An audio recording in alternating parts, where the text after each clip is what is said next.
Hello everyone, this is Pooja. So we are going to start with the math syllabus of NCERT. So firstly हम यहाँ पे start करेंगे with our chapter number 2 linear equations in one variable. तो सबसे पहले before starting the exercises हम पहले इसके सारे बेसिक पॉइंट्स समझेंगे कि बेसिक है क्या, इसकी सारी टर्म्स समझेंगे. Then we will proceed for the exercise 2.1 with our questions. Okay, so पहले देख लेते हैं कि बेसिकली हमें क्या पता होना चाहिए before starting the chapter 2. So first, what do you mean by linear expression और algebraic expression? A linear expression is an expression containing a constant, variable and operator. तो ये क्या कह रहा है कि लीनियर एक्सप्रेशन वो चीज़ है जिसमें हमारे पास कांस्टेंट भी होगा, वेरिएबल भी होगा और ऑपरेटर भी होगा. तो पहले हमें बताना चाहिए कि कांस्टेंट्स क्या होते हैं. कांस्टेंट्स क्या होते हैं? एनी नंबर्स, कोई भी number, suppose 1 2 3 up to so on, जो भी नंबर्स है अप टू इन्फिनिटी, जितने भी नंबर्स है वो सारे कांस्टेंट के अंडर आते हैं. ठीक है. Next, what do you mean by variables? Variables क्या होते हैं? जितनी भी अल्फ़ाबेट्स हैं up to Z, from A to Z, जितनी भी अल्फ़ाबेट्स हैं वो सारे वेरिएबल्स हैं, like A B X Y Z and so on. जितने भी अल्फ़ाबेट्स हैं वो सारे क्या हैं? वेरिएबल्स हैं. Next, what do mean by operator? Operators क्या है? Addition, subtraction, multiplication, division etcetera. Okay.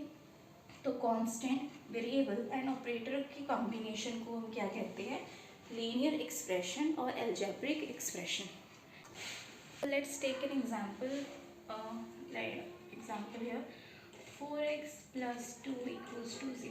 अब यहाँ पे देखो हमारी अलजेब्रिक एक्सप्रेशन क्या थी? कांस्टेंट भी होगा, वेरिएबल भी होगा और ऑपरेटर भी होगा. अब देखो हमारे पास यहाँ पे कांस्टेंट भी है, वेरिएबल भी है एंड ऑपरेटर्स भी है. दो, addition and division, these are two operators. 4 is a constant, 2 is a constant and x is a variable. So this constant, variable और operator की combination को हम कहते हैं linear expression और algebraic expression. Okay, so next is, what do you mean by a coefficient? A number followed by any variable is called coefficient.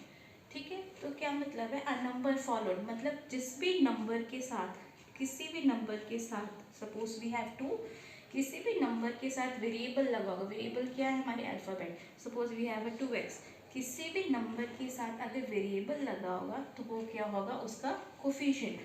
If we से कि 2x का कोफिशिएंट क्या है, तो वेरिएबल के साथ कौन सा नंबर है? 2. तो 2x का कोफिशिएंट क्या होगा हमारे पास? 2.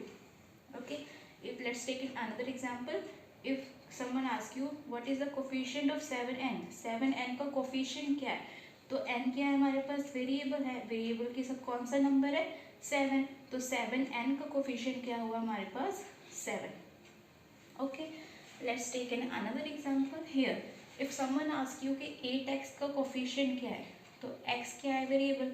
वेरिएबल के साथ कौन सा नंबर है? 8. तो 8x का कोफिशिएंट क्या होगा?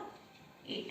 ओके. नाउ एक और डिस्कशन करते हैं कि अगर हमारे पास सिंगल नंबर है तो उसका कोफिशिएंट नहीं होता कभी भी. सपोज वी हैव 2 हियर, 2 हमारे पास एक सिंगल डिजिट है. सपोज यहाँ पे जैसे हमारे पास 2 है, तो किसी भी सिंगल नंबर का कोई भी कोफिशिएंट नहीं होता है. क्यों? क्योंकि हमारे पास यहाँ पे कोई वेरिएबल ही नहीं है. एज अकॉर्डिंग टू डेफिनेशन क्या होता है? Number followed by a variable. Coefficient पता करने के लिए हमारे पास नंबर के साथ वेरिएबल होना ज़रूरी है. अगर किसी नंबर के साथ वेरिएबल नहीं है तो उसका कोफिशिएंट क्या होता है? 0. कोई भी कोफिशिएंट नहीं होगा. ओके. सो नेक्स्ट टर्म क्या होता है? इट इज़ एनी नंबर और variable separated by an operator. कोई भी नंबर या वेरिएबल जिसको किसने सेपरेट किया होगा? ऑपरेटर ने. ठीक है. कोई भी नंबर या वेरिएबल या इन दोनों की कॉम्बिनेशन को अगर ऑपरेटर ने सेपरेट किया है तो वो क्या होती है? Term. Here is an example. 4x, 4 क्या है? कांस्टेंट. x क्या है? वेरिएबल. नाउ 3 क्या है? कांस्टेंट. 5 क्या है? कांस्टेंट. इन तीनों को किसने सेपरेट किया हुआ है? ऑपरेटर ने. Addition and equal to. तो ये तीनों क्या है? टर्म्स. 4x भी एक टर्म है, 3 भी एक टर्म है एंड 5 भी एक टर्म है. ओके. इफ क्या है? नंबर या वेरिएबल या इन दोनों के कॉम्बिनेशन को किसी ऑपरेटर ने सेपरेट किया है तो वो क्या होती है? टर्म. तो इफ समवन आस्क यू कि 4x plus 3 equals to 5, 4x plus 3 equals to 5। इस एक्सप्रेशन में से टर्म्स फाइंड करिए। तो टर्म्स, फर्स्ट टर्म क्या होगी हमारी 4x, सेकेंड टर्म क्या होगी 3, फिफ्थ टर्म थर्ड टर्म क्या होगी हमारी 5। ठीक है, we have three terms 4x, 3 and 5। okay, next take another example. Suppose we have 8x plus 1 equals to 0। अब इसमें से हमने टर्म्स निकाल दी कि हमारे पास कितनी टर्म्स है। हमारे पास ऑपरेटर कितने हैं, एडिशन एंड इक्वल टू, दोनों ऑपरेटर्स दोनों ने सेपरेट किया है। तो इसमें से टर्म्स क्या होंगी हमारे पास, एक होगी टर्म हमारे पास 8x, ठीक है, फिर उसको एडिशन में सेपरेट किया तो हमारे पास दूसरी टर्म क्या है 1, थर्ड टर्म क्या है हमारे पास 0। We have three terms here. Let's take another example, 2x plus 2 equals to 4। तो यहाँ पे हमारे पास दो ऑपरेटर्स आ गए। टर्म्स कौन कौन सी होंगी, 2x टर्म होगी, 2 भी एक टर्म होगी एंड 4 भी एक टर्म। Okay, now next is the general form of linear equation in one variable. तो what is the general form of linear equation in one variable, the general form is ax plus b equals to c।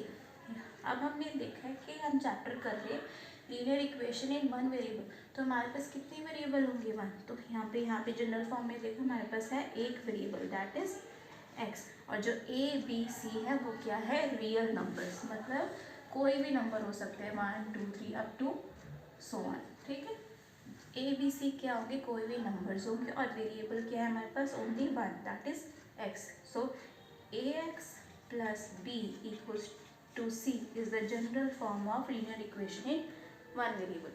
Now we will proceed towards the exercise 2.1 question number 1. Okay, now we will take the exercise 2.1 question number 1.